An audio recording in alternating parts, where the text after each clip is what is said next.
Noticentro 1, CMI.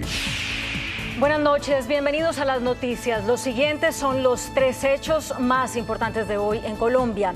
El Centro Nacional de Consultoría preguntó hoy para Noticentro 1 CMI la opinión que tienen los colombianos del presidente Petro y de sus ex colaboradores, el ex embajador Armando Benedetti y la ex jefe de gabinete, Laura Sarabia.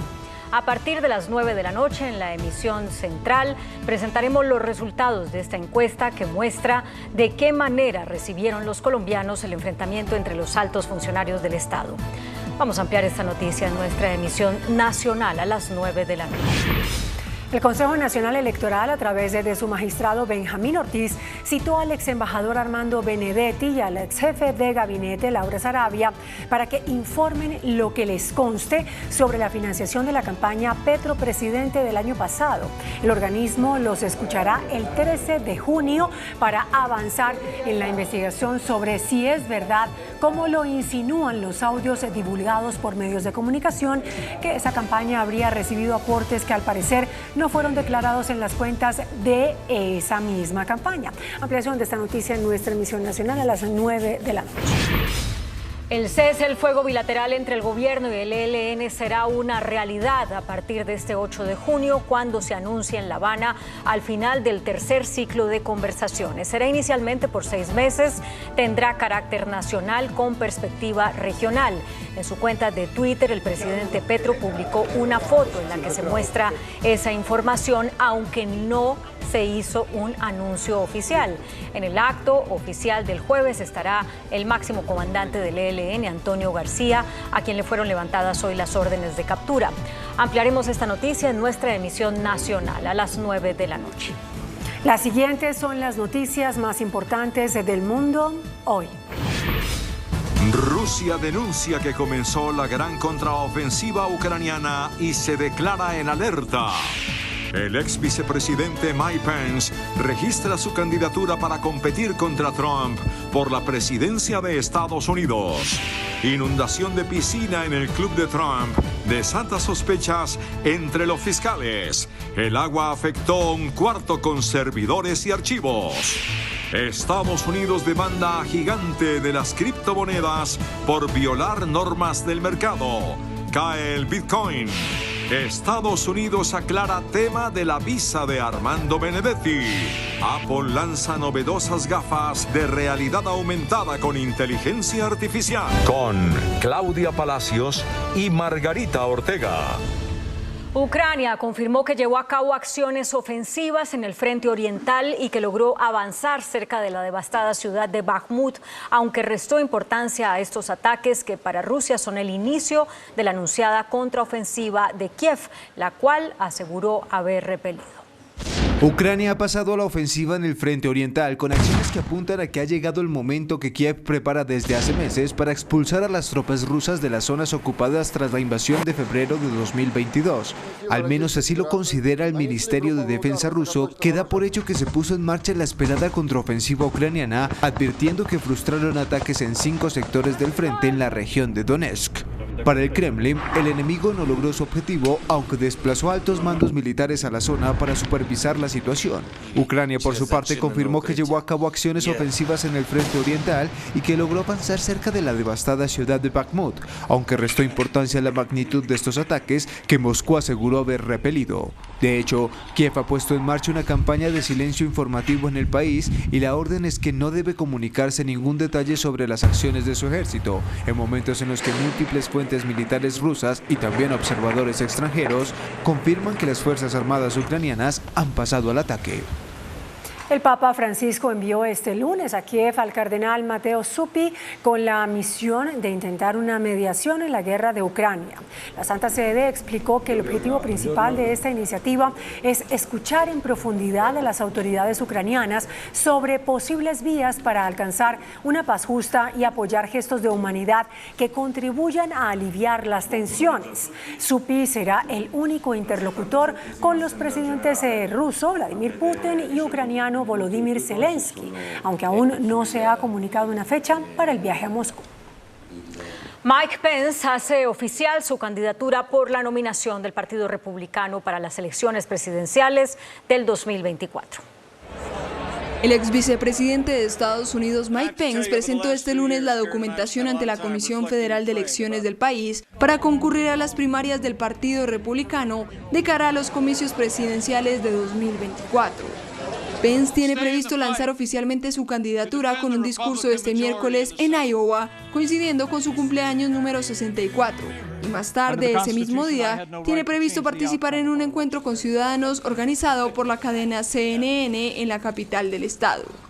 Su anuncio sucede meses después de haberse negado a testificar en contra de Donald Trump y luego hacerlo durante 7 horas ante un jurado por el asalto al Capitolio. Por su parte, su contrincante Donald Trump aseguró que ninguno debería presentarse ya que él ganará. Una inundación de una piscina en Mar-a-Lago suscita sospechas entre los fiscales que investigan el hallazgo de documentos clasificados en la residencia y resort de Donald Trump, allí en la Florida, debido a que se inundó una habitación donde se guardaban servidores informáticos.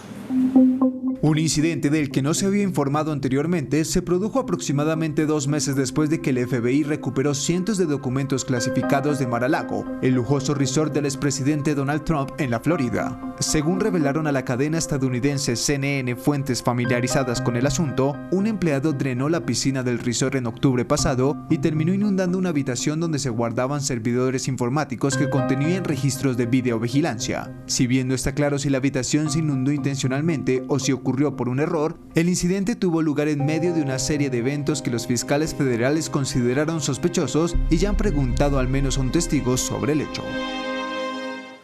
La Comisión de Bolsa y Valores de Estados Unidos acusó a Binance, la mayor plataforma de intercambio de criptomonedas del mundo, de malversar fondos de los clientes y de mentir a los reguladores y a los inversores de sus operaciones. La compañía es señalada de haber enviado en secreto miles de millones de dólares de los fondos de sus clientes a una empresa separada controlada por Changpeng Zhao, fundador de Binance, el principal regulador de los mercados estadounidenses. Se presentó un total de 13 cargos contra este gigante del sector de las criptomonedas que acumula más de 100 millones de usuarios en el mundo. El Departamento de Estado de Estados Unidos esclareció que el ex embajador de Colombia en Venezuela, Armando Benedetti, nunca se reunió con altos dignatarios del gobierno del presidente Joe Biden. A raíz de la salida del gobierno de Armando Benedetti, quien ocupaba el cargo de embajador de Colombia en Venezuela, Estados Unidos le retiró su visa. Benedetti fue notificado del retiro de la visa norteamericana una vez regresó de un viaje con motivo de una graduación de uno de sus hijos, que vive en los Estados Unidos, y manifestó que una fuente confiable le había informado que la visa se retiraba por mal uso, pero aclaró que había viajado a dicha nación para reunirse con algunos de sus altos dignatarios. El Departamento de Estado de Estados Unidos aclaró que el ex embajador nunca se reunió con altos funcionarios del gobierno de Biden. I'm not aware of any meetings, but what I would also say on this specific matter is that we just wouldn't comment on this because visa records are confidential. La visa que tenía Benedetti era A1 o A2, la cual especifica que se puede viajar a Estados Unidos únicamente de carácter o naturaleza gubernamentales. Ricardo Martinelli, que gobernó Panamá entre 2009 y 2014, oficializó su candidatura presidencial para los comicios de mayo de 2024, pese a que actualmente es investigado por lavado de activos. El expresidente de 71 años, Ricardo Martinelli, fue proclamado candidato presidencial de su nuevo partido Realizando Metas, fundado en el 2021, tras vencer en unas primarias en las que obtuvo más del 96% de los votos, según el Tribunal Electoral de Panamá. Martinelli buscará un segundo mandato en los comicios de mayo de 2024, pese a que está bajo investigación por blanqueo de capitales y la Fiscalía pide 12 años de cárcel en su contra. Además, también está a la espera del inicio del juicio por el caso de Brecht. Es por ello que tras imponerse en las primarias, el exmandatario exigió respetar el fuero penal electoral que le ampara tras ser declarado candidato presidencial para que no pueda ser investigado, detenido, arrestado o procesado. La única forma de sacarme de la carrera presidencial es con el actual juicio político, contrario a lo que dice la norma que fue aprobada para proteger a los aspirantes que compiten en esta campaña. Me van a tener que matar, lo dije una vez. Las pocas encuestas que se han difundido en los últimos meses para las elecciones generales de 2024 dan a Martinelli el favor del electorado, algo que el político y magnate con intereses económicos en casi todos los sectores del país centroamericano destacan sus intervenciones. El partido del presidente Andrés Manuel López Obrador en México salió victorioso en las elecciones a gobernación del Estado de México. La candidata del oficialista Partido Morena, Delfina Gómez, ganó la elección para gobernadora y será la primera mujer en tomar el mandato del Estado de México. Se trata de un resultado histórico para este estado y de una derrota para el Partido Revolucionario Institucional, que ha gobernado ahí durante casi un siglo y que ahora ha perdido su bastión más importante. Se agudiza la crisis hídrica en Uruguay. Montevideo implora por lluvias para no quedarse sin agua en 18 días. La zona más poblada del país continúa en un estado muy crítico. Se proyecta que las reservas de agua dulce para la capital y sus alrededores se agotarán en menos de 3 semanas si no llueve. La sequía histórica que afecta a Uruguay desde hace más de 3 años ha puesto en peligro el suministro de agua potable en Montevideo, donde viven alrededor de 1,8 millones de personas, más de la mitad de la población total. La Marina de Estados Unidos publicó un video de la peligrosa maniobra de un destructor chino.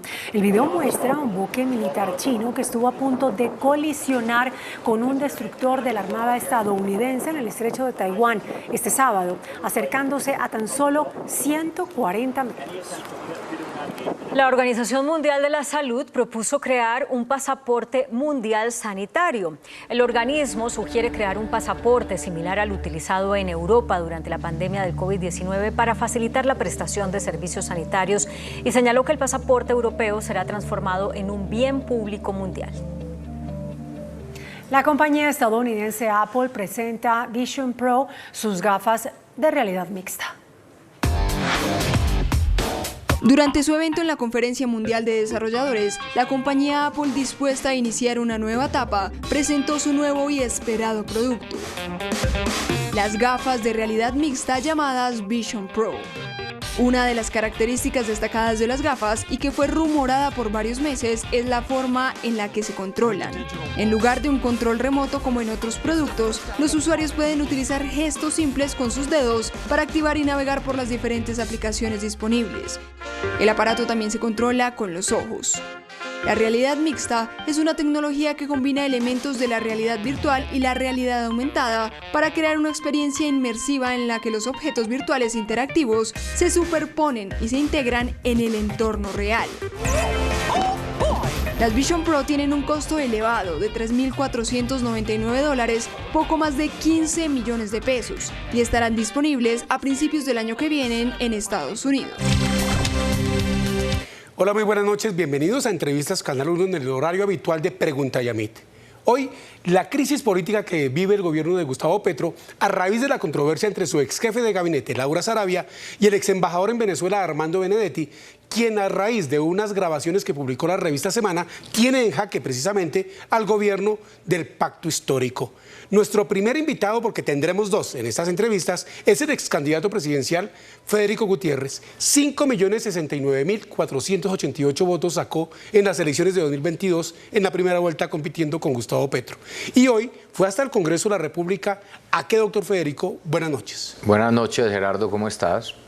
Pues hombre, yo voy hoy a la Comisión de Acusaciones de la Cámara de Representantes, porque es el canal institucional para que se investigue al presidente Gustavo Petro por un objetivo muy claro, que es irregularidad en financiación en la campaña electoral.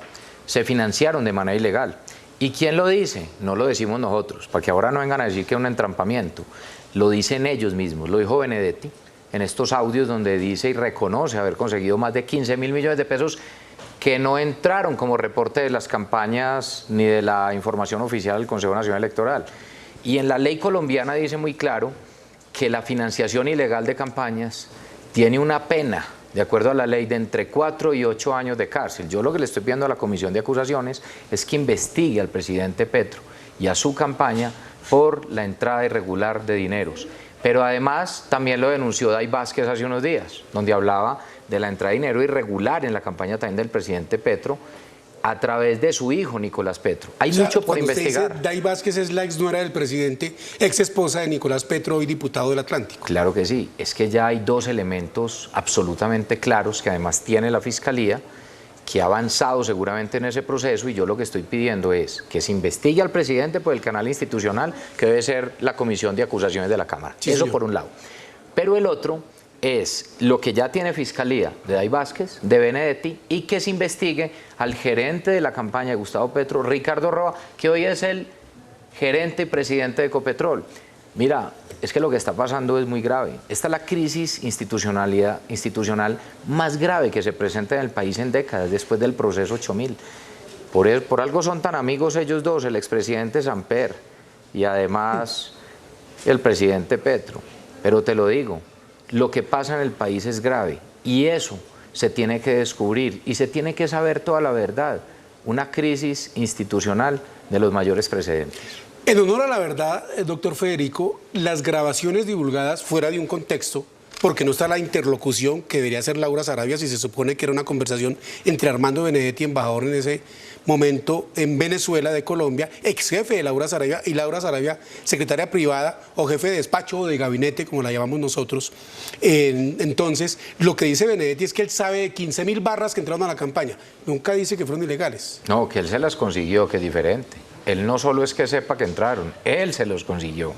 Pero además ya lo confirmó hoy cuando decía que no eran emprendedores propiamente y pueden llegar a ser presuntamente dineros del narcotráfico, que es mucho más grave la acusación. Nosotros denunciamos en campaña cómo el presidente Petro en su momento en campaña recibió el apoyo de las estructuras criminales. Lo que usted llamó el pacto de la picota. El pacto de la picota. Y mira que a partir de eso diseñan todo el tema de la paz total. ¿Para qué? Para cumplirle a los jefes de las estructuras criminales. Entonces, no es casual que todas estas estructuras, disidencias FARC, ELN, Clan del Golfo, todo este tipo de organizaciones hayan apoyado a Petro en campaña y después todas las acciones del gobierno son encaminadas a proteger a los criminales y a desfortalecer a nuestra fuerza pública. Lo que estamos viendo es inseguridad en el país, desmantelamiento de nuestras fuerzas militares y de policía. ¿Y por qué? Para ver cómo se le cumple a estas estructuras criminales de acuerdo al pacto de la picota. Es grave, es que lo denunciamos en campaña. ¿Qué estamos comprobando hoy? Lo que dijimos en campaña. Primero, que este es un gobierno que en mi concepto es ilegítimo porque se apoyó de las estructuras criminales en las regiones donde tienen presencia. Pero con lo que estamos descubriendo hoy, las investigaciones de la Fiscalía, los audios de Day Vázquez, los audios de Benedetti, no solo es que sea un gobierno como lo acabo de mencionar, sino que también es ilegal. Y eso es lo que tiene que determinar la justicia. Yo espero que la Comisión de Acusaciones, en este caso, que además tiene que, de acuerdo a la ley, tiene que sesionar en ese caso, investigar de manera pública, para que ustedes los medios de comunicación tengan acceso a la información y los ciudadanos. Y yo creo que el país tiene que conocer toda la verdad. El presidente Petro hoy está en un problema muy grande. No tiene gobernabilidad. El Congreso hoy básicamente frenó funciones legislativas y dijo que no hay ambiente para discutir las reformas. Hoy no hay gobernabilidad y muy difícil que la tenga porque todos los días aparece un escándalo peor que otro.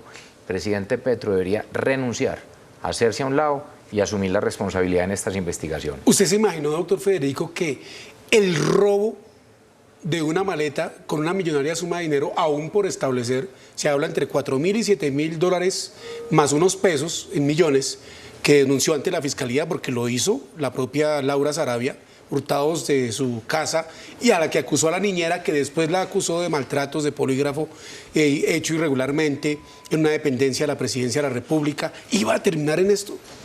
Mira, a mí con ellos ya nada me sorprende, porque es que cada escándalo que aparece día a día es peor que el del día anterior o el de horas anteriores. Dijeron y engañaron al pueblo diciéndole que este era el momento de las oportunidades de la gente, cuando lo que vemos es que hay problemas graves en temas, por ejemplo, de empleo. Vemos el tema de la inflación como está, vemos el precio de los alimentos, vemos que no llegan los recursos a los municipios, pero además dijeron que estaban de parte del lado de los más humildes. Utilizaron la gente. ¿Y a quienes terminaron ahora en este entrampamiento que sí lo es? A dos personas que trabajaban en servicio doméstico, una niñera y la otra persona, y que más grave aún, le hacen creer a la justicia y a los fiscales que son personas del clan del Golfo, como fue el tema de la niñera, y la otra persona para que puedan ser interceptadas ilegalmente. Eso es muy grave. Y yo pregunto, ¿las chuzadas solo son para ellas? ¿O también es cierto que chuzaron a periodistas y líderes de la oposición? Es que lo que estamos viendo no es un caso normal. Es un escándalo tras otro, es una situación difícil, donde lo único que debe estar pensando hoy, y se lo aseguro el presidente Petro, es cómo hace para tener el mínimo de gobernabilidad, lo mínimo, y terminar un gobierno que hoy es ilegítimo e ilegal. Es una situación muy grave. Doctor Federico, el tema de la gobernabilidad precisamente, no se había visto una crisis de este tamaño desde cuando usted lo menciona, el proceso 8000, desde el que comprometió la campaña de Ernesto Samper por la financiación irregular de su campaña presidencial y terminó con que Fernando Botero, exministro de Defensa, se había robado una plata que eran 5 o 10 millones de dólares, porque está también por establecer cuánto fue finalmente. ¿Esto realmente tiene esas dimensiones? Yo creo que esto va a tener dimensiones inclusive mucho más grandes, por lo que estamos viendo el día a día, porque por lo que vemos, quien está destapando este mismo escándalo, que es desde adentro, la persona que fue su jefe de debate, Armando Benedetti, quien lo acompañaba permanentemente en las giras, en el avión, en el carro, en los hoteles, sabe todo lo de la campaña. Y entonces, ahora que no vengan a decir que es un entrampamiento, el mismo discurso que tenía Santrich, el mismo discurso que tenía Márquez, no es un entrampamiento. El entrampamiento se lo hicieron ellos a Colombia y tienen que responder. Entonces, lo que yo veo es que todavía falta mucha información por venir. La pregunta mía es, ¿que por si venir porque Benedetti la tiene? Él lo dijo. Además lo tiene totalmente claro, y otras personas. Ya hay muchos rumores de que esa plata, esos 15.000 millones de pesos que movieron especialmente en la costa y en la zona de la región del Pacífico, donde movilizaron a tantas personas, con esa logística para el día de elecciones en campaña, con el apoyo de grupos y organizaciones armadas, la pregunta es si son o no dineros producto del narcotráfico. Hay indicios que pueden llegar a eso y sería mucho más grave la situación. Lo cierto es que sí hay una financiación irregular de campaña, porque esos recursos nunca fueron reportados. El CNE no les ha aprobado las cuentas, pero además, al no reportar eso, es financiación ilegal de campaña. Y le recuerdo que además eso tiene una pena entre 4 y 8 años de cárcel. Ya me lo dijo. Llevo 30 años de periodista, doctor Federico, y no es la primera vez que a un presidente y a un candidato, inclusive perdedor, lo investiga el Consejo Electoral por irregular financiación de su campaña política. También a candidato a gobernaciones, alcaldías, y todos dicen lo que dijo hoy el presidente Gustavo Petro, que el gerente de la campaña era el autorizado, en este caso Ricardo Roa, hoy presidente de Ecopetrol, se manifestó, para recibir los recaudos legales y lo demás con créditos bancarios. Todos dicen lo mismo. ¿Por qué no creerle en este caso a Petro? Porque es que la persona que hacía parte del corazón de su campaña, de adentro de la campaña, es el que está demostrando él mismo que esos dineros los consiguieron de manera irregular y entraron a la campaña. Es decir, que usted le da credibilidad a Armando Benedetti, a quien hoy el canciller dijo que el propio Benedetti decía que era un drogadicto, y entonces, ¿que cómo creerle? Miren, Benedetti, usted sabe cómo ha sido mi relación con él. En campaña inclusive fue traumática, cuando en un debate inclusive me quería pegar inclusive en un debate. O sea que el tema no es si soy amigo o no de Benedetti. El tema es cómo Benedetti, que era la persona más cercana al gobierno, la que les ayudó a ganar, la que consiguió los 15.000 millones de pesos, la que consiguió los votos en muchas regiones, la que hizo los acuerdos políticos. ¿Sí? Entonces hoy la desestiman porque tiene mucha información. Sale el canciller, salen otros funcionarios. ¿Por qué? Porque saben que vienen más cosas. Y Benedetti mismo lo dijo.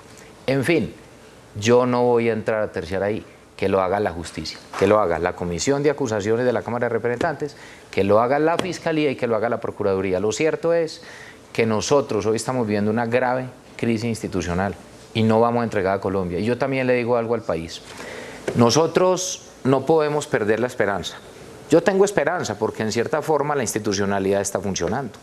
Un fiscal que está dando una batalla para defender la institucionalidad. Yo valoro y respeto la tarea que está haciendo el fiscal Francisco Barbosa, lo que ha hecho la procuradora, lo que han hecho las Cortes en los últimos meses, donde le han advertido al Consejo tanto el Consejo de Estado, la Corte Constitucional y la Corte Suprema, y donde le dicen, presidente, respete la Constitución, respete la separación de poderes, usted no es un emperador, acá hay división de poderes, lo cual también ha desconocido. Y lo mismo dice el presidente de la Andy Bruckner Master en el sentido de que las instituciones es fundamental que actúen en derecho para superar esta crisis política independientemente del resultado que ella tenga. Y están actuando. Y entonces yo tengo esperanza. Y lo que yo le digo también a la gente en el país, en Colombia, es que los que creemos en la democracia, ¿cuál es el siguiente paso? Son las elecciones de octubre. Y las elecciones de octubre lo que tenemos que hacer, quienes estamos de este lado, quienes tenemos una línea rojas con la ilegalidad y con lo que hace el gobierno actual de Petro, es que aquí, más allá de las discusiones ideológicas, busquemos el sentido común, pongámonos de acuerdo. Vienen las elecciones regionales, que por egos, por discusiones internas, no se le entreguen las ciudades y los departamentos a quienes hoy gobiernan y lo han hecho mal desde el gobierno nacional. Casi que las elecciones de octubre tienen que convertirse en una especie de plebiscito, si se quiere, en contra del gobierno y un voto rechazo para empezar a recuperar el país. Pero claro que hay opciones de hacerlo. El doctor Federico Gutiérrez, ex candidato presidencial y quien con toda seguridad será candidato a la alcaldía de Medellín, ciudad de la que ya fue alcalde y elegido como el mejor del país en el periodo que lo hizo.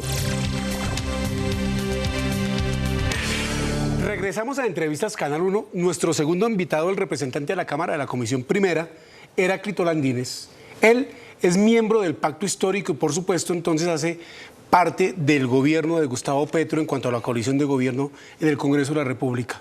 La crisis que vive su gobierno, ¿cómo la entiende usted, doctor Heráclito? La crisis que vive el gobierno es propio de muchos gobiernos. Yo creo que en este país no hay ningún gobierno que pueda decir que ha pasado sin ninguna crisis de ninguna magnitud. Y lo particular que está pasando ahora es una característica muy importante, es que las discusiones de lo que está pasando alrededor del gobierno o de dos exfuncionarios del gobierno son públicas, son transparentes, los medios tienen acceso a la información, los ciudadanos están permanentemente en contacto con esa información y yo creo que eso es algo positivo de las crisis de lo público. Cuando las crisis de lo público son escondidas, no es bueno para la democracia. Digamos, esto es bueno para la democracia porque se pueden aclarar muchas cosas con respecto a unos manejos que pueden haber sido equivocados y que la justicia tiene que aclararlos. Pero ¿cómo entender que un funcionario, exfuncionario como Armando Benedetti, quien fue fundamental para el triunfo del presidente Gustavo Petro, nadie desconoce el orden que le dio a la campaña, incluso sacando a gente que era del corazón del presidente Gustavo Petro, nadie desconoce el valor que tenía para que Gustavo Petro hubiese llenado plazas públicas, hoy sea una persona que, como él dijo en su propia cuenta de Twitter, me quieren desprestigiar por lo que sé? Yo creo que el pacto histórico fue una confluencia de muchos liderazgos y de muchos orígenes ideológicos y partidistas. Una base fundamental fue partidos de centro-izquierda de este país, más otros partidos socialdemócratas, como gente del Partido Liberal, gente del Partido de la U, y Benedetti fue muy importante en ese proceso. Y yo creo que es tan importante en ese proceso que el presidente Petro lo envió de embajador al país más importante en Sudamérica que tiene relación con Colombia, que es Venezuela. El socio comercial más importante en Sudamérica siempre será Venezuela para Colombia. Entonces, pensando en eso, pensando en el estilo de Benedetti, que podría congeniar con Nicolás Maduro, el presidente Gustavo Petro lo designa embajador en Venezuela e hizo un buen trabajo. Y yo creo que es importante destacar eso. Hay otros temas que no hacen parte del proceso de gobierno, de la gestión de lo público, que yo creo que debe discutirse, debe investigarse en otro escenario por fuera del gobierno y en tanto el presidente de la República tomó esa decisión y es bueno para el gobierno. Lo que reveló la revista Semana en las grabaciones donde el ex diplomático, ex embajador Benedetti, nada diplomático en su lenguaje, con groserías, van y vienen, dijo, es que él quería otro cargo en el gobierno y que Laura Sarabia, de quien había sido jefe 7 años, no se lo dio. El presidente Petro dice hoy en su cuenta de Twitter que eso no es cierto, que quien disponía de los cargos y de su gobierno es el propio jefe de Estado. Toma partido por Laura Sarabia, deja descolgado a Benedetti y eso no le preocupa a usted, que el ex embajador siga contando cosas como las que dijo en esas grabaciones que publicó la revista Semana. Mucha gente que estuvo en la campaña del presidente Gustavo Petro ha querido estar en el gobierno, no solamente a niveles de ministro, director de departamento administrativo, sino, por ejemplo, directoras regionales de las entidades en los departamentos, en los territorios. Y algunos siempre quieren estar en esos cargos, cosa que no se ha podido porque en tanto son solamente 18 ministros, pero necesitamos, y el gobierno necesitaba, nombrar embajadores que representaran al país en sus países aliados más importantes. Y Venezuela es un país aliado muy importante. Pero eso no significa que porque exista pugna por el poder, digamos, debe desembocar en la situación que desembocó. Hay muchas personas que quieren ser ministros, hoy todavía, y eso hace parte, digamos, de la lucha por el poder, pero siempre quien toma la decisión es el jefe del gobierno, que es el presidente de la República. Pero, representante Landines, ¿la lucha por el poder es así de asqueante? La lucha por el poder, dice García Márquez, que la realidad supera la ficción. Es decir, hay cosas que la gente no ve, y decía el presidente Ernesto Samper, es como las salchichas. A la gente le gustan las salchichas, pero no quiere saber cómo se hacen. Entonces hay unas cosas en la política que ocurren de esa manera, pero hace parte de la continuación de la guerra por otros medios, que es la política. Es decir, la política es la continuación de la guerra por otros medios.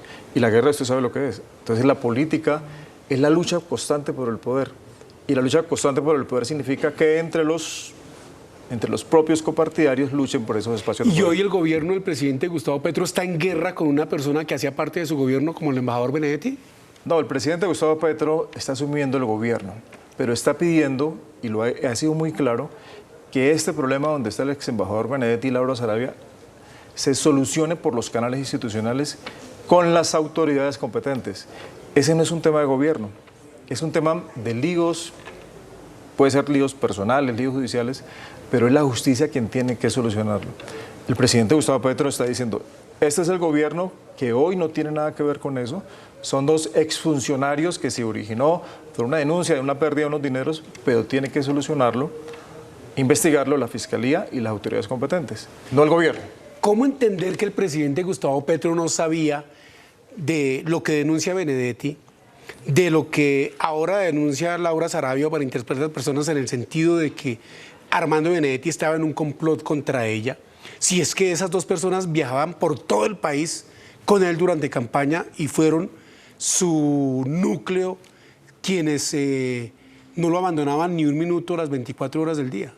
Yo creo que hay que diferenciar dos cosas. Un candidato, y especialmente el presidente Gustavo Petro, se concentra en cuál es el mensaje que le lleva a la gente, cuáles son sus convicciones, sus principios y en sus discursos. Es decir, un candidato cuando llega a la plaza pública no está pendiente si se alquilaron las sillas, si se alquiló la tarima, a quién se le alquiló, qué está haciendo el gerente para que la silla esté ahí con la mesa, con el micrófono. Un candidato a nivel presidencial solamente está pensado, y se piensa así en las campañas políticas, para que dé el discurso, para que convenza. Y el presidente Gustavo Petro lleva 30 años en esta vida pública, en el ejercicio público, y siempre se ha concentrado en eso. Es más, hay personas que han trabajado con él que me cuentan, me dicen, vea, estar con el presidente de la República es muy difícil porque él casi no habla. O le está leyendo o le está estudiando, es decir, no está pensando en esas cosas, y estamos seguros que en el tema de la campaña, de la logística, de la parte organizativa y administrativa, el presidente no tiene nada que ver, porque un presidente ni aquí ni en ninguna parte del mundo puede encargarse de eso. O se encarga de eso o hace política. Su compañero de Cámara de Representantes, presidente de la corporación, David Racero, entendiendo el tema político, dijo: las reformas que tramitamos en esta corporación se paralizan hasta cuando sea superada esta crisis. Eso sí es un coletazo grandísimo, porque es que los proyectos y las reformas del presidente Petro son su programa de gobierno. Claro, las reformas sociales son la bandera del cambio del presidente Gustavo Petro. El presidente de la Cámara hizo ese anuncio en el sentido de que hay que sentarse a analizar con cabeza fría cómo vamos a recomponer el mapa político del Congreso y cuál es el siguiente paso. Yo creo que cuando hay una crisis que puede tener coletazos en el Congreso, muy sabiamente David Racero propuso eso. Sin embargo, mañana se va a agendar en plenaria de la Cámara la discusión de la reforma a la salud, porque en la sesión anterior se suspendió la votación de impedimentos, porque se disolvió el quórum. Entonces tiene que continuar en el orden del día el proyecto para continuar con la votación de impedimentos. ¿Qué les dice usted a las personas a las que usted levantaba bandera y hacía campaña por Gustavo Petro y que pueden sentirse desilusionadas porque dicen, fíjese que caímos en las manos de los mismos que Benedetti, hay otras personas que mencionan al expresidente del Congreso, Roy Barreras, y dice, ¿cómo se puede gobernar con los mismos proponiendo cosas distintas? Le decimos a los colombianos que el presidente Gustavo Petro es el mismo de la campaña, el mismo senador que denunció el paramilitarismo en Colombia, el mismo senador que fue candidato y presidente de la República con una propuesta de cambio. Y las propuestas siguen ahí y seguimos al lado del presidente para acompañar las propuestas.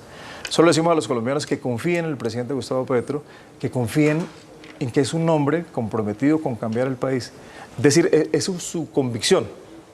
El presidente Gustavo Petro vive pensando en la gente, por ejemplo, en la reforma pensional, que es darle pensión a todos los colombianos. Que la señora que vende bonais, que la señora que vende tintos, que tiene hoy 62 años, se pueda pensionar. Pero esa es la esencia del presidente Gustavo Petro. Todo eso queda, digamos, superado con la crisis que vive el gobierno que usted reconoce y de la cual, por ejemplo, Federico Gutiérrez, quien estaba sentado ahí hace unos minutos, me dijo y me explicó por qué denunció penalmente al presidente ante la Comisión de Investigación y Acusación de la Cámara de Representantes. Federico Gutiérrez está en campaña, que es un político que está en campaña y tal vez en este momento le genera réditos montar una denuncia contra el presidente Gustavo Petro. Pero ¿cuáles son las pruebas que pueda tener Federico Gutiérrez?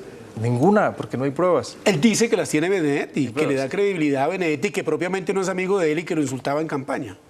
Bueno, pero entonces quien debería denunciarlo es una persona que tenga las pruebas para llevarlas a la Comisión de Acusaciones. Hasta ahora son solamente anuncios, y son anuncios de un político que no quiere el presidente Gustavo Petro, que el presidente Gustavo Petro le ganó en las urnas porque la gente, los colombianos, confiaron en Petro y no en Federico Gutiérrez. ¿Cómo entender que la campaña, decía Federico Gutiérrez, no puede ser que ahora digan que hay un entrampamiento, porque son los mismos dándose puñaladas? Yo creo que en medio de todas las campañas políticas, que es en la lucha por el poder, siempre hay cosas que se hacen para perjudicar al otro. En la campaña de Gustavo Petro se pusieron cámaras ocultas, se grabó al presidente Gustavo Petro, incluso con cámaras ocultas en el comité directivo de la campaña. ¿Y qué pasó con eso? ¿Cómo han avanzado esas investigaciones? ¿Quién ordenó esas chuzadas? ¿Quién hizo esas chuzadas? ¿Quién grabó esos videos? Hoy no lo sabemos. Es muy de lugar común, y discúlpeme que lo utilice eso de meter las manos al fuego. ¿Usted las mete por el presidente Gustavo Petro? El presidente de la República merece toda la confianza de un representante de la Cámara del Pacto Histórico. Y yo acompaño al presidente de la República y sé que lo que él ha estado haciendo es porque es su compromiso con el país, con la gente. Yo conozco muchos políticos en este país, pero la persona que me parece más genuina en sus principios es el presidente Gustavo Petro. ¿Usted cree que esta crisis va a ser superada? Claro, esta crisis tiene que ser superada, pero además tienen que actuar de manera eficiente y diligente otras autoridades, la Fiscalía, los tribunales, los jueces, para que se aclare. Es muy importante saber quién ordenó las chuzadas, porque el responsable no es el patrullero. ¿Quién ordenó las chuzadas? ¿Quién está detrás de todo esto? Sí, señor. ¿Por qué la Fiscalía no actuó de manera eficiente cuando el patrullero dijo esas señoras no tienen nada que ver con el clan del Golfo, pero sin embargo el fiscal del caso permitió seguir con las escuchas 7 días más? Entonces creo que hay responsabilidades de otros organismos del Estado en este momento que les corresponde aclarar esta situación. No es al gobierno, a otros organismos del Estado. El doctor Heráclito Landines, representante a la Cámara, miembro de la Comisión Primera del Pacto Histórico, defensa del presidente Gustavo Petro Cerrada. Antes, aquí en Entrevistas Canal 1, estuvimos con Federico Gutiérrez, ex candidato presidencial, candidato a la alcaldía de Medellín, acusando al presidente Gustavo Petro, precisamente, legalmente, como manda la Constitución Nacional, ante la Comisión de Investigación y Acusación de la Cámara de Representantes. A ustedes, televidentes, muchas gracias por la sintonía. Los invitamos a continuar aquí en Noticentro 1 CMI. Buenas noches. Noticentro 1 CMI. Gran encuesta de Noticentro 1 CMI y el Centro Nacional de Consultoría. ¿Qué opinión tienen los colombianos del presidente tras el estallido de la crisis política? ¿Qué opinión tienen de la ex jefe de gabinete Laura Sarabia y del ex embajador Benedetti? Grabaciones de semana revelan airado reclamo del ex embajador Benedetti. Dice que consiguió 15.000 millones para la campaña de Petro. Presidente Petro defiende legalidad y transparencia de la financiación de su campaña. Coordinador de campaña de Petro en el Atlántico asegura que es estrambótico hablar del ingreso de 15.000 millones. Sarabia y Benedetti a rendir testimonio ante el Consejo Electoral por dineros de la campaña Petro. Canciller cuestiona a Benedetti. ¿Cómo se le puede creer a alguien que reconoce ser drogadicto? Dice. Gremios económicos piden celeridad en las investigaciones y respeto por las instituciones. Presidente de la Cámara congela trámite de reformas por crisis política. Cese del fuego con el ELN se pactará por 6 meses. Iniciaría el jueves. Si no hay seguridad, elecciones correrán riesgo, advierte el registrador. Fiscal asegura que la seguridad del país colapsó. Se desploma el dólar. Con Claudia Palacios y Margarita Ortega. Iniciamos nuestra segunda hora de noticias. El Centro Nacional de Consultoría realizó para Noticentro 1 CMI una encuesta en las principales ciudades del país sobre la opinión que tienen los colombianos de los 3 personajes involucrados en la crisis política de los últimos días: el presidente Gustavo Petro, su ex jefe de gabinete Laura Sarabia y el ex embajador en Venezuela Armando Benedetti. Estos son los resultados. Después de la crisis política, dígame por favor, ¿qué opinión tiene usted? ¿Buena, regular o mala de las siguientes personas? Gustavo Petro.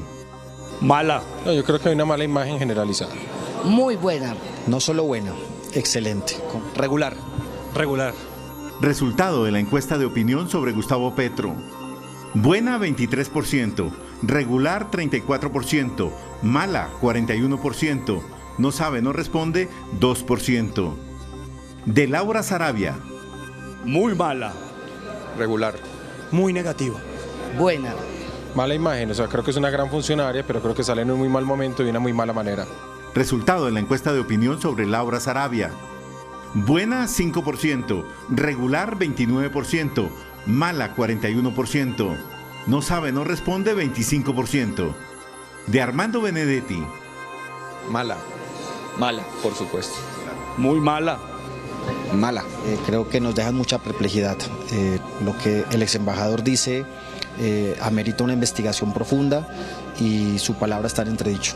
Resultado de la encuesta de opinión sobre Armando Benedetti. Buena 6%, regular 27%, mala 56%, no sabe, no responde 11%. Pensando en la gobernabilidad, ¿usted considera que el presidente Petro debe reconstruir la coalición de gobierno para darle nuevo rumbo al país? Creo que sí. Tiene que recomponerse la coalición.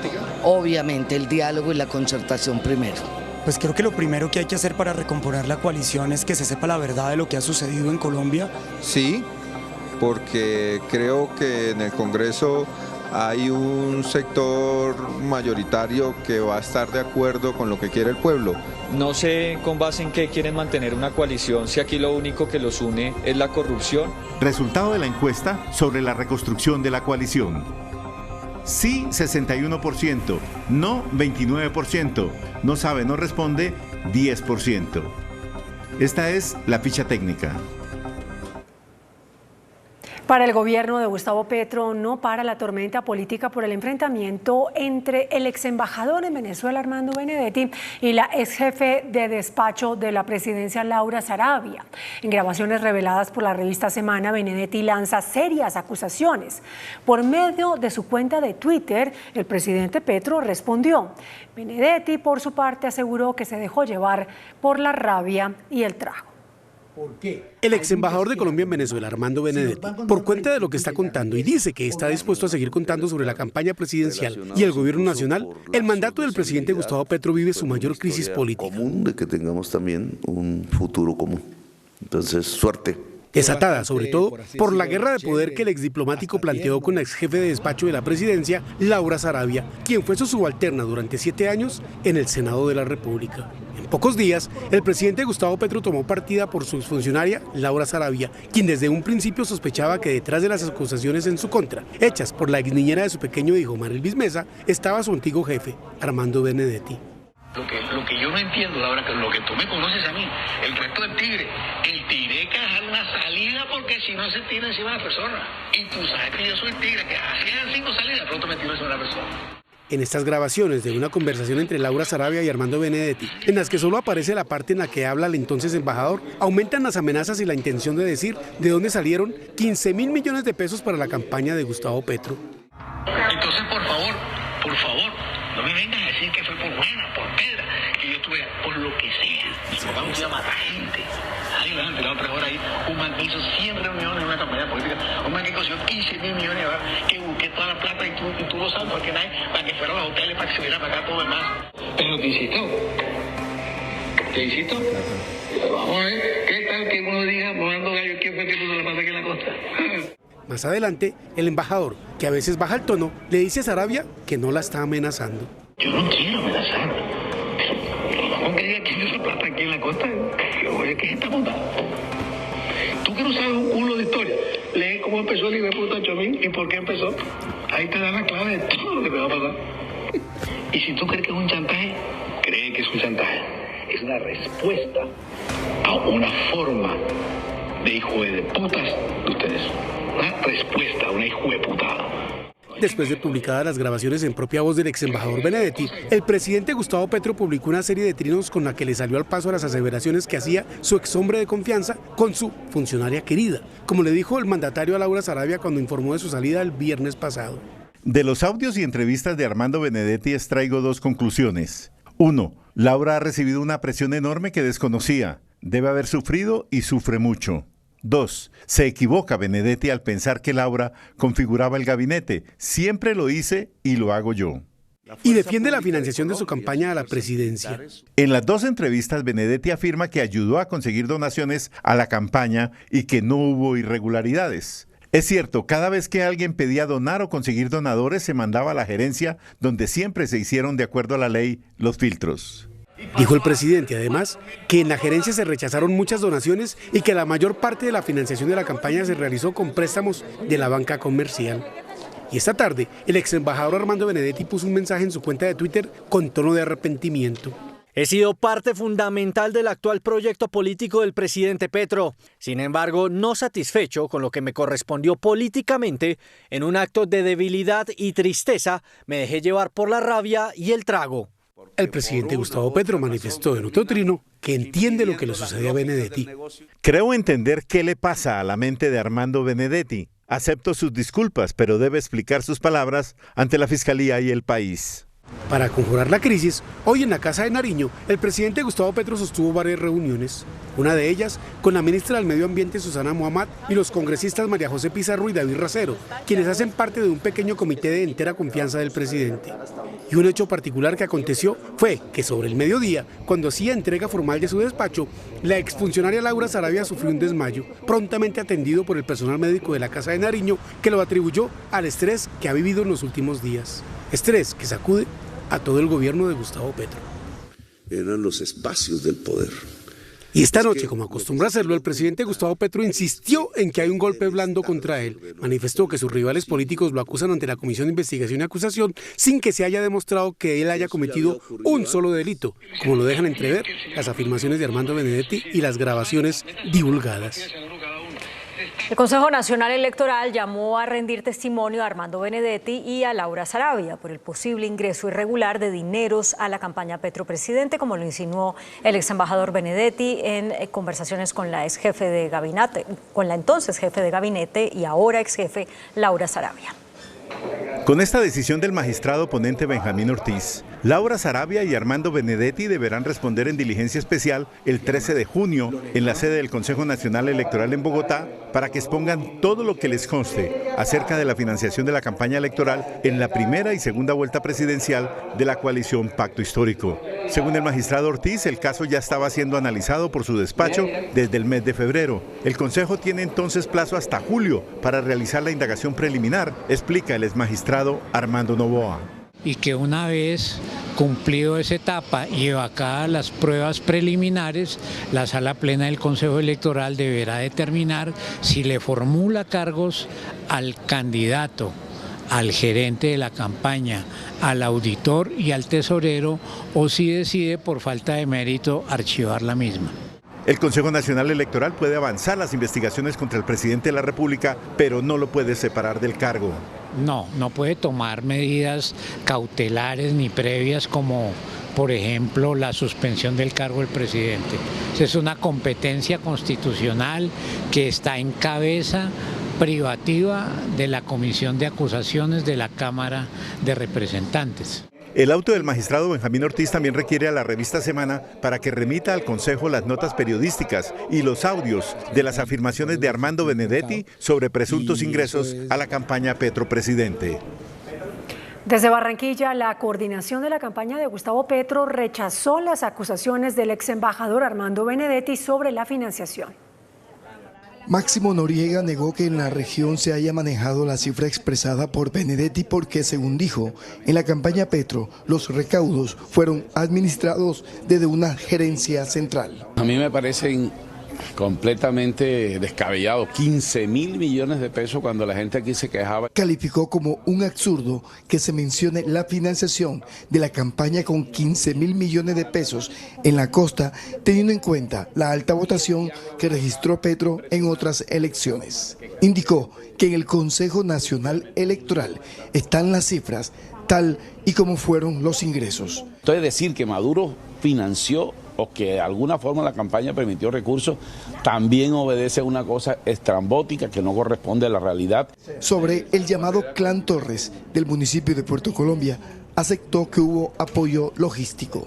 Y ellos hicieron una presencia política ahí, pero que hayan participado en la financiación o en el manejo administrativo y financiero, no había posibilidad porque aquí no se manejó ese tema de orden administrativo, hay una coordinación política. De la participación de Benedetti en la campaña presidencial, Máximo Noriega destacó el hecho de sumar a sectores alternativos, por lo que cuestionó que ahora se llegue a destruir el proceso que apenas lleva 10 meses. Y entre tanto, la ex jefe de gabinete de la presidencia, Laura Saravia, se mostró dispuesta a comparecer ante todo llamado de la justicia. En el comunicado de la ex jefe de gabinete de la Presidencia de la República, Laura Saravia, y divulgado por su abogado Jorge Mario Gómez Restrepo, esta dice que siempre ha habido acciones malintencionadas reveladas por una persona que buscaba hacerle daño a un gobierno que se comprometió con el cambio. Y dice que por ello acudirá a todos y cada uno de los llamados de la justicia y de los entes de control para dar claridad y explicación sobre los hechos de su competencia y conocimiento. Se defenderá de los ataques indignantes y humillantes a los cuales fue sometida en su condición como mujer desde tiempo atrás por Armando Benedetti. En la publicación, Laura Saravia, por medio de su abogado, también dice que actuó siempre de manera honesta. Como jefe del gabinete en todo momento y actuación, protegió firmemente la institucionalidad con honestidad y transparencia. Jamás cedió a los chantajes y amenazas que buscaban intereses personales.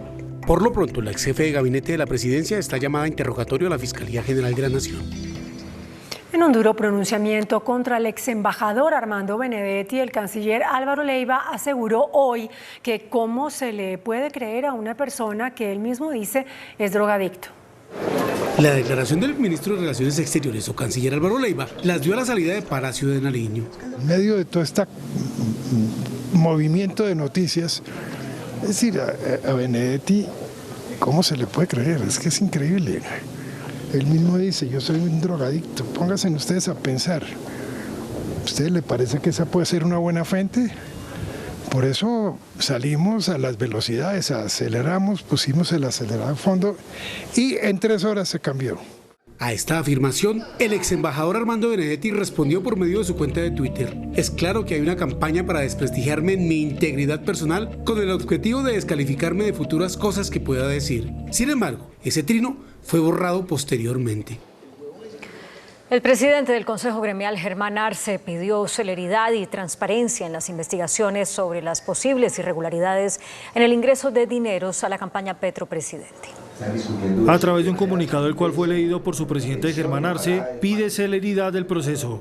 Hacemos un llamado enfático a los órganos de control y al Poder Judicial a realizar las investigaciones pertinentes con celeridad, garantizando la integridad constitucional para que prime la transparencia y el respeto por las instituciones públicas y por los intereses de todos los colombianos. Desde España, el presidente de FENALCO, Jaime Alberto Cabal, dijo que este tipo de situaciones afecta a la economía.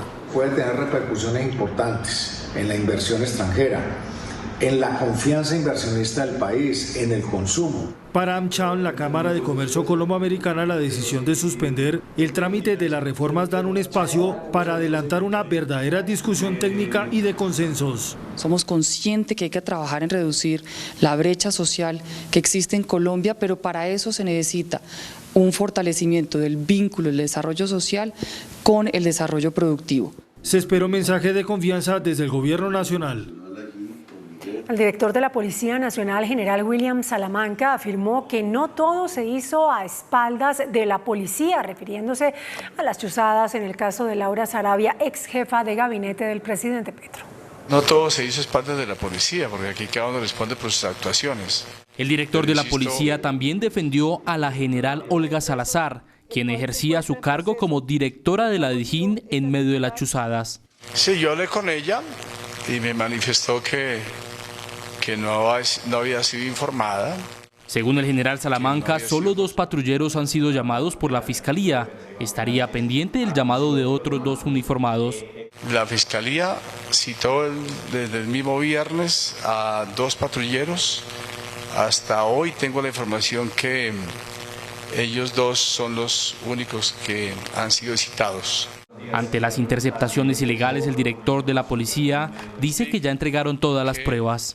La Fiscalía General de la Nación, la Procuraduría General de la Nación, tienen todas las, no garantías, pero sí la información a su disposición para que las investigaciones lleguen a buen fin. El ex candidato presidencial Federico Gutiérrez denunció ante la Comisión de Acusación al presidente Gustavo Petro por supuesta financiación irregular de la campaña. El ex candidato presidencial y exalcalde de Medellín, Federico Gutiérrez, expuso los motivos de su denuncia radicada en la Comisión de Acusación, célula legislativa encargada de investigar al presidente de la República. Estamos ante la peor crisis institucional en Colombia en muchas décadas. Y quien debe responder a esto es el presidente Gustavo Petro y su campaña. El representante de la Cámara, Miguel Polo Polo, también radicó una denuncia contra el presidente Gustavo Petro y asimismo lo hizo el senador Miguel Uribe. Acá podemos evidenciar varios delitos muy preocupantes, como lo son el peculado, como lo es el enriquecimiento ilícito, como lo es el lavado de activos, como lo es el concierto para delinquir. Esto es un concurso de delitos aberrantes. El presidente de la Comisión de Acusación tiene 2 días, de acuerdo a la ley quinta, para asignar estas denuncias a un representante de la comisión para que investigue. Muchas gracias. Permiso. El presidente de la Cámara, David Racero, afirmó que por ahora se congelará el trámite de las reformas sociales del gobierno en la Cámara. Sin embargo, para mañana se programó la discusión de la reforma a la salud. El anuncio del presidente de la Cámara, David Racero, se dio esta mañana. Por lo que respecta a la presidencia de la Cámara, se congelan las discusiones de las reformas hasta que, por supuesto, podamos nosotros, no solamente lo que estamos haciendo, dialogar de nuevo, reconstruir la coalición de gobierno. Racero reconoció que los tiempos podrían apretarse mucho más de lo que ya están para la aprobación de esas reformas. Cabe recordar que la reforma a la salud ya se aprobó en primer debate. El hecho de que se haya surtido el primer debate en comisión de Cámara permite que no se hunda el proyecto, diferente a laboral y pensional. Cabe anotar que en la agenda de plenaria de Cámara sigue agendada la discusión de la reforma de la salud para este martes, que según algunos solo sería para terminar de votar impedimentos, pero no entrar en materia. El ponente de esta reforma en el pacto histórico insiste en que se va a llevar a cabo el debate. La Comisión Séptima de Cámara, por su parte, canceló el debate de la reforma laboral. El cese del fuego bilateral entre el gobierno y el ELN será una realidad a partir de este 8 de junio, cuando se anuncie en La Habana el final del tercer ciclo de conversaciones. Será inicialmente por 6 meses. En medio de su frenesí de Twitter, el presidente Petro publicó esta foto donde se veía una reunión con el jefe de la delegación de diálogos con el ELN, Oti Patiño, y varios militares. Al fondo se proyectaba una imagen en la pantalla cuyo título era Acuerdo de cese el fuego bilateral nacional y temporal, donde se especificaba que el cese sería por 6 meses a partir del 8 de junio con una revisión mensual. Pese a que el presidente eliminó el trino, la noticia ya rodaba por las redes. Al término de la reunión, el propio Oti Patiño tuvo que reconocer que ya está listo el acuerdo sobre el cese el fuego y que se anunciará el miércoles. Nacional con perspectiva regional. Pero el presidente terminó que a partir del 8, o sea, ¿va por cuántos meses? Sí, claro, 6 meses. ¿A partir de cuándo?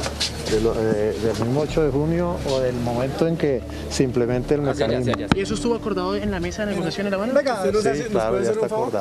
Todo apunta a que en la firma del acuerdo sobre el cese el fuego esté presente el máximo líder de esa guerrilla, Antonio García, a quien hoy la Fiscalía le levantó las órdenes de captura. Por su parte, el ELN, a través de su delegación, publicó este video en donde habla del segundo punto en discusión, la participación de la sociedad en la construcción de la paz.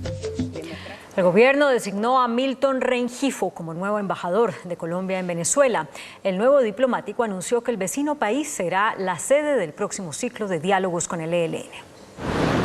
En diálogo con Noticentro 1 CMI, Milton Rengifo, el nuevo embajador de Colombia en Venezuela, reveló que el vecino país será sede del cuarto ciclo de conversaciones con el ELN. Venezuela pues ya ha mostrado su disposición al diálogo. Es muy importante pues porque la mesa, el próximo ciclo, la tendrá como sede allá Caracas, Venezuela. Rengifo trabajó con el presidente Petro cuando fue alcalde de Bogotá. No tiene carrera diplomática, pero le apostará a 3 temas claves desde la embajada en Venezuela. La situación humanitaria de los dos países, especialmente la población guayú, la expectativa que existe en el sector empresarial de volver a retomar el mercado venezolano y 3, el asunto de la paz, por supuesto. Aseguró que será una embajada abierta al diálogo. Incluso estaría dispuesto a tender puentes entre Venezuela y Estados Unidos. Diplomacia es sinónimo de eso, de acercamiento, ¿no? De diálogo, de buenas relaciones. Por lo pronto no ha hablado con el presidente Nicolás Maduro. En mes y medio estará presentando credenciales y asumiendo el cargo en Caracas. El registrador Alexander Vega advirtió que por falta de garantías en materia de seguridad están en riesgo las elecciones regionales en 600 puestos de votación, donde sufragan 1.400.000 personas. El registrador hizo un llamado de atención al gobierno por la situación de orden público en al menos 79 municipios, donde estarían en riesgo la realización de las elecciones para alcaldes y gobernadores. Si el mapa de riesgo electoral se mantiene y no se le da la logística, y no se toman las decisiones para que nuestras fuerzas militares y de policía actúen, la cifra que dejo el día de hoy se va a ver afectada la votación en 79 municipios, 600 puestos de votación y se va a ver afectado 1.400.000 colombianos para votar. Vega pidió que se adopten medidas por parte del Ministerio de Defensa ante las amenazas de grupos armados que públicamente dijeron que determinados candidatos no podrán hacer presencia en territorios. Estos grupos al margen de la ley ya es claro que están carnetizando a la gente, están empadronando a la gente y van a elegir a los próximos alcaldes de esos territorios. La procuradora también alertó en el mismo sentido y dijo que hay un deterioro en la seguridad urbana. Es una total desarticulación entre lo nacional, defensa nacional y la defensa o seguridad ciudadana. La procuradora y el registrador estuvieron escuchando las inquietudes de los gobernadores del país durante más de 3 horas. El fiscal general Francisco Barbosa denunció que hay un colapso en la afectación del orden público y la seguridad en Colombia y le pidió al gobierno que replantee las medidas de prevención. Ante los gobernadores del país, el fiscal general reiteró sus críticas a la política de seguridad y de orden público del gobierno del presidente Petro. Se está produciendo un colapso en términos de seguridad y en términos de justicia por lo que ha venido ocurriendo en el territorio nacional en los últimos 6 meses. El fiscal le contestó al presidente ante la petición del mandatario de recibir un informe sobre las investigaciones del Clan del Golfo. Dijo que semanalmente le entrega reportes. Desde el día 1, desde el 7 de agosto, como lo hice con el anterior jefe de Estado, he venido entregándole semanalmente información al señor presidente de la República sobre cuáles son las diferentes cifras, porque mi objetivo desde el primer momento fue ayudar. Barbosa también dijo que no es enemigo de la paz y dio a conocer que levantó las órdenes de captura en contra de Antonio García, cabecilla del ELN. Y es que varios gobernadores del país reclamaron del gobierno garantías de seguridad y alertaron sobre la rápida expansión de las disidencias de las FARC. Los gobernadores manifestaron a la Fiscalía, a la Procuraduría y a la Policía sus inquietudes frente a las garantías de seguridad para las elecciones regionales. Los gobernadores hemos dicho que hay una escalada, que hay un aumento de la acción delictiva en los diferentes territorios. El gobernador del Meta denunció la expansión de las disidencias de las FARC en su departamento y otras regiones. Ya el propio Iván Mordisco lo dijo y le advirtió al país de una manera cínica y amenazante. Dijo que en los municipios donde ellos tienen el control van a incidir en las elecciones. Los mandatarios le hicieron un llamado al gobierno por la inasistencia de los ministros del Interior y de Defensa a la cumbre de seguridad. En Cauca se recrudece la situación de orden público. En las últimas horas fueron asesinados 2 militares y 2 líderes sociales. 2 militares que se encontraban de permiso fueron asesinados en el municipio de Guachené, norte del Cauca, al parecer en un hecho de intolerancia. Se trata del sargento Harlen Alfredo Monayo Chará, de 33 años de edad, y el soldado profesional Derley Joan Chará, de 26 años de edad. Un consejo de seguridad se desarrolló en Popayán entre las autoridades administrativas para analizar la situación de seguridad que afronta el Cauca, luego del asesinato de 2 líderes sociales. En Sucre, el presidente de la Junta de Acción Comunal Nuevo Horizonte, Guido Idelber Gómez Hoyos, y en el resguardo de Pitayó, en enfrentamientos entre el ELN y disidencias de las FARC, fue asesinado el expresidente de la Junta de Acción Comunal y líder social del Oriente del Cauca, Gerardo Perdomo, de 43 años de edad. Se posesionó al nuevo director de la Policía Antinarcóticos, general Nicolás Zapata. El oficial reveló que la meta de erradicación de cultivos ilícitos para los próximos 6 meses es de 10.000 hectáreas. Horas de vuelo, de helicóptero, de avión, de drones, todos los días mientras el tiempo y el clima lo permitían, porque es una zona definitivamente selvática y muy difícil. El Consejo de Estado emitió una millonaria condena contra la Fiscalía por no proteger a una víctima de violencia intrafamiliar. La Fiscalía deberá reparar a la familia de una mujer que fue asesinada por su pareja. 350 salarios mínimos es lo que debe darle. El fiscal general deberá emitir una circular que contenga información sobre los casos de violencia intrafamiliar y de género que han dado lugar a condenas contra esa institución. La Procuraduría General inhabilitó por 12 años a Roberto Prieto, exgerente de la campaña presidencial de Juan Manuel Santos en 2014. Según la Procuraduría, Prieto mintió en el informe de ingresos y gastos de la campaña al no registrar un aporte de la constructora Odebrecht, que consistió en contratar estudios de opinión con la firma Paddington Ventures. Prieto fue multado con 50 millones de pesos.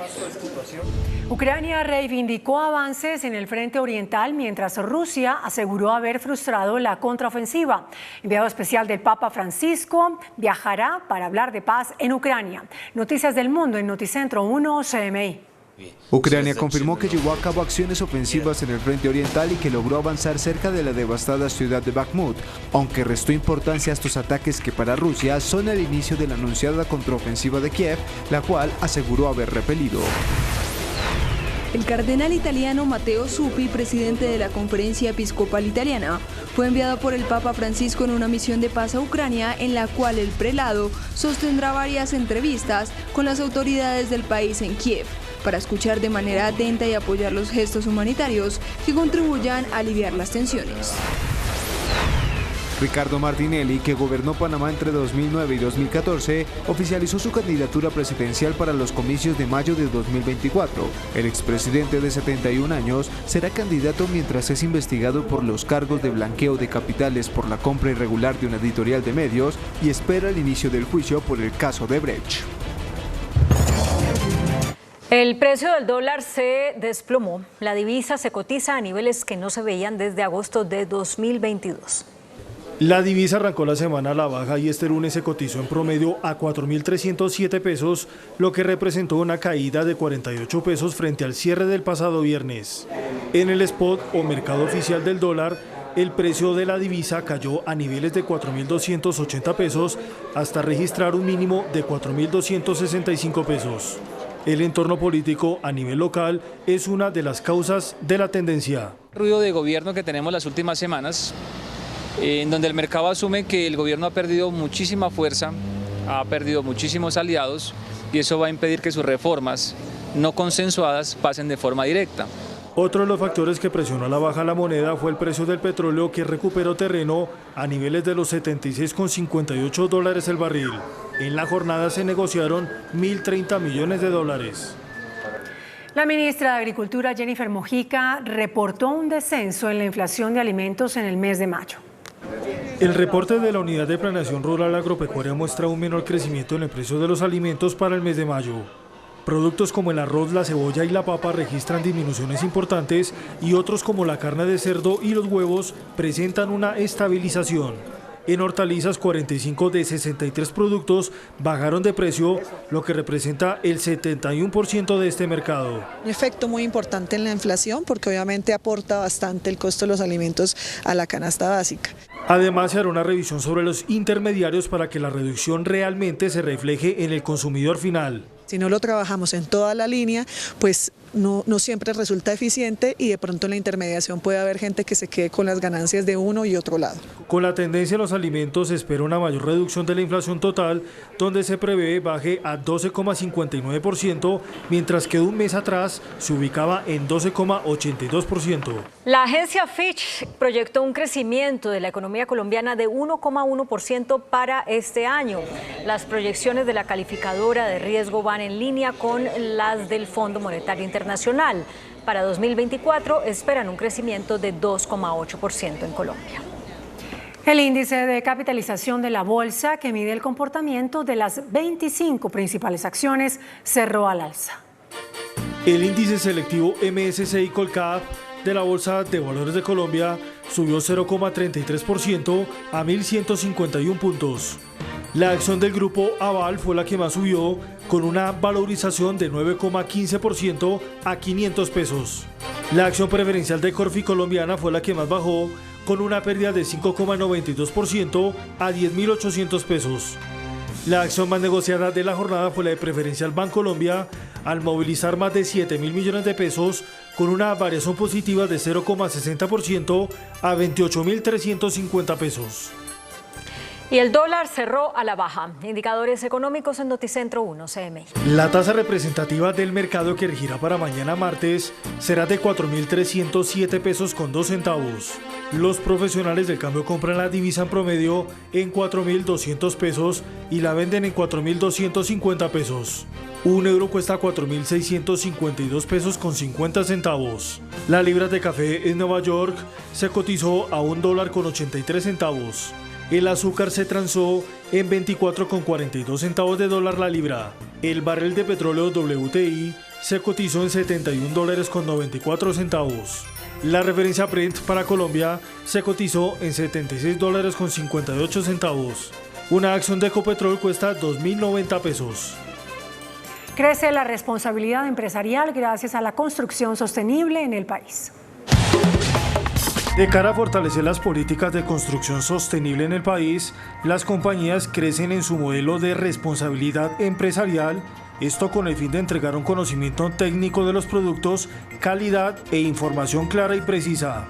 Acesco, empresa productora y comercializadora de acero, es un claro ejemplo de ello, siendo una de las primeras en recibir el certificado ambiental por sus buenas prácticas. A nosotros nos importa el medio ambiente, cuidamos nuestros procesos, buscamos mejorar nuestra huella de carbono, nuestro impacto. Uno de los principales objetivos de la compañía es contribuir al desarrollo de la industria y el país a través de productos amigables con el medio ambiente. La idea es que con esto se vea reflejado en los procesos de producción y los atributos sostenibles del producto final. Los constructores están avanzando fuertemente con requerimientos en nuevos materiales, en nuevos desarrollos, en nuevos sistemas constructivos, y tenemos la responsabilidad y la cercanía con ellos, afortunadamente, de entender hacia dónde van, qué requieren, y en ese sentido modificar hacia atrás toda la cadena nuevamente. Pero ¿cuál es la contribución del acero? La empresa destaca los beneficios. Es que el acero es un material 100% reciclable. Yo creo que darle más impulso a ese conocimiento para que la gente tenga conciencia que este tipo de materiales son 100% reciclables. La responsabilidad empresarial es parte clave para la construcción sostenible.